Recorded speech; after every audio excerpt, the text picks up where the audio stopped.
There are very few things in the college football world that I hate more than fire the coach radio.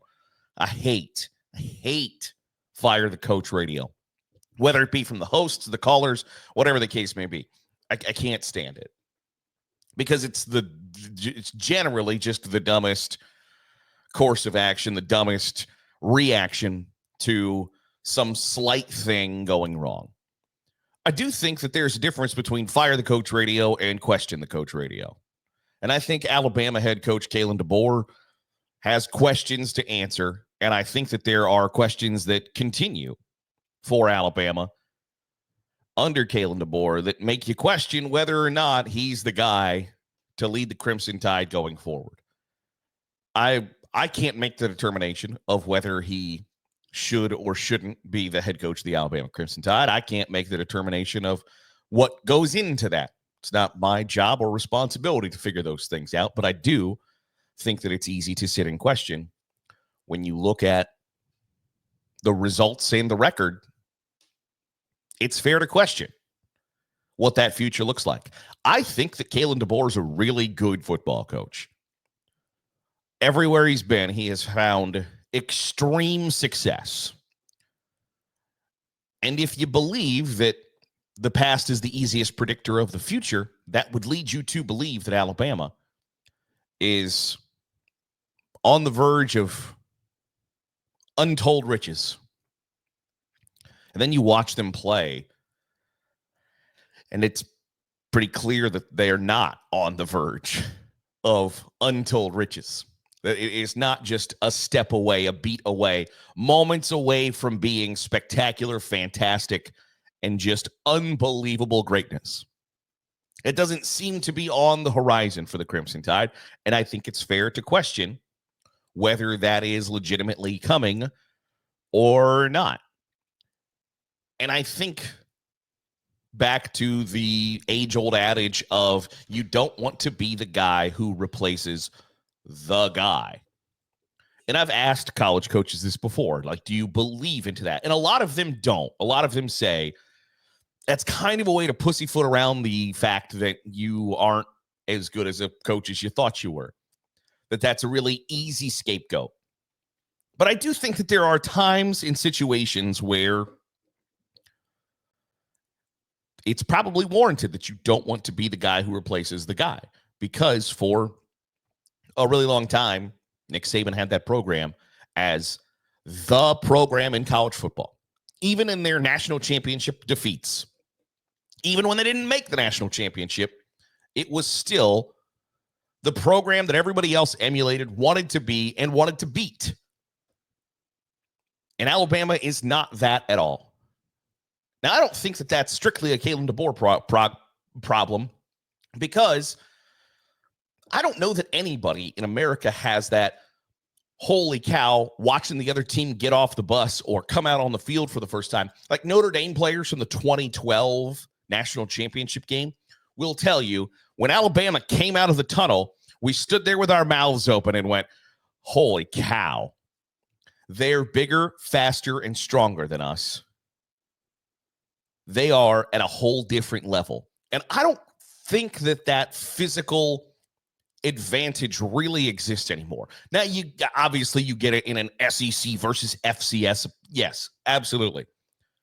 But in Alabama versus Florida State on Saturday, that intimidating physical size advantage, that aura, if you will, doesn't exist for, I don't think, anybody anymore in a Power 4 versus Power 4 matchup.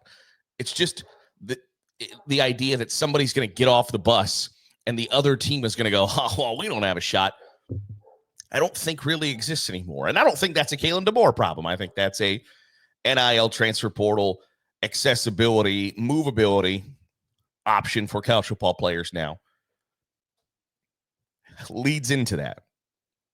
But there is when you played Alabama under Nick Saban, you knew what you were going to get from a relentless effort, etc. Things like that. The things that don't show up in the stat sheet.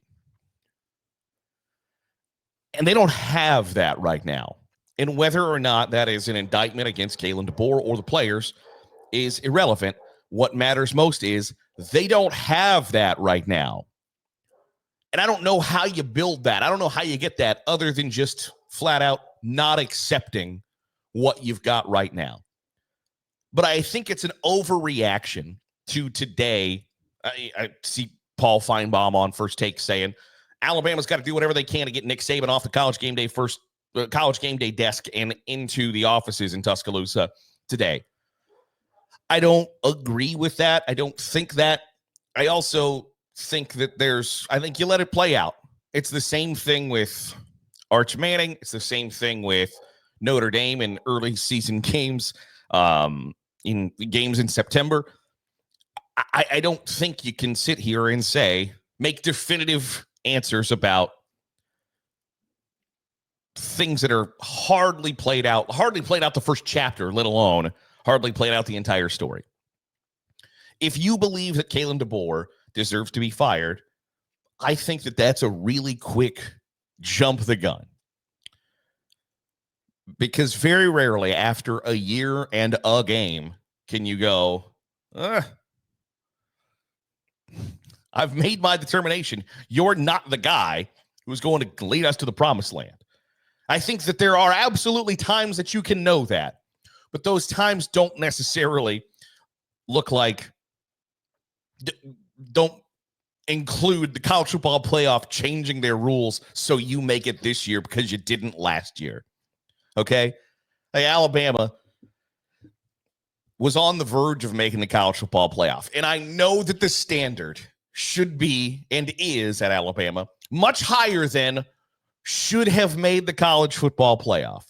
But things are different, and things are going to be different in Tuscaloosa compared to how they were for the past decade and a half. And you just have to come to grips with that if you're an Alabama fan or whatever the case may be. Nick Saban turned Alabama into that fantastic program that it had once been under Bear Bryant, but wasn't under a whole host of poor selections as head coach. I don't believe Kalen DeBoer is a poor selection as a head coach. If you have success everywhere you've been, if you can win at the University of Sioux Falls, I would like to think that you can win at the University of Alabama. But Nick Saban also established the only cook in the goddamn kitchen is going to be me mentality and situation in Tuscaloosa. And some folks have a penchant to want to get their hands in stuff. And when Nick Saban comes in as a former national championship winning head coach, a former NFL head coach, you have the authority, the credibility to say, appreciate your help, but we're going to do things the way I want them done and not anybody else's way. And Kalen DeBoer doesn't have that credibility, doesn't have those credentials to come in and throw his weight around, which I find interesting as all get out, because anything that he's going to do that other people disagree with, I can't tell you how many times I have seen on the tweet machine the photo of Kalen DeBoer's office that said, I should have known Alabama picked the wrong guy when they changed Nick Saban's office from an office into a T-Mobile store. Yuck, yuck. Anytime Kalen DeBoer is going to do anything that isn't the way Nick Saban would have done it, it's going to be, well, that's not how Nick Saban would have done it. And you can't run your program as an imitation of what you think Nick Saban would have done in that situation. Because you know what? If Nick Saban was interested in doing it the way Nick Saban would have done it, he wouldn't be sitting next to Pat McAfee every Saturday and Friday. So Kalen DeBoer's Alabama needs to figure out what they are without Nick Saban. Kalen DeBoer needs to figure out how to make Alabama into what Alabama and, frankly, the rest of the college football world expects. And if he's not able to do that in year 2, I probably think he should still get a year 3, barring a year 2 turns into a 3-9 disaster. If Alabama's still 8-5 in 2025, I think it's hard to argue that he's got to go, because by God, we should be 16-0 and national champions every year. It's a lot more difficult to accomplish than I think people realize. And I don't think people want to realize that not every college football program is going to go undefeated and win the national championship every year. Only one team gets to hold that trophy when it's all said and done.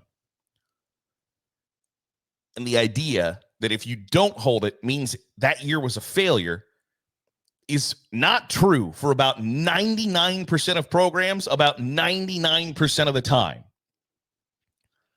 But nobody wants to have that conversation. Want to hear your thoughts. Is Kalen DeBoer the right coach for the Alabama Crimson Tide? Does he make it through 2025? I think that answer is unequivocally yes, but those questions are being asked, so I'm going to try to answer them. I want to hear your thoughts to those questions as well in the comments below. That'll do it for today's episode of the Daily Huddle. Appreciate you making us a part of your day, however it is, wherever it is you're doing so. If you're watching on YouTube, hit the subscribe button. Make sure you're getting all the great college football content we're pumping out. If you're listening on the podcast feed, drop a 5-star review. It goes a long way in helping out the channel. See you tomorrow for another episode of the Daily Huddle.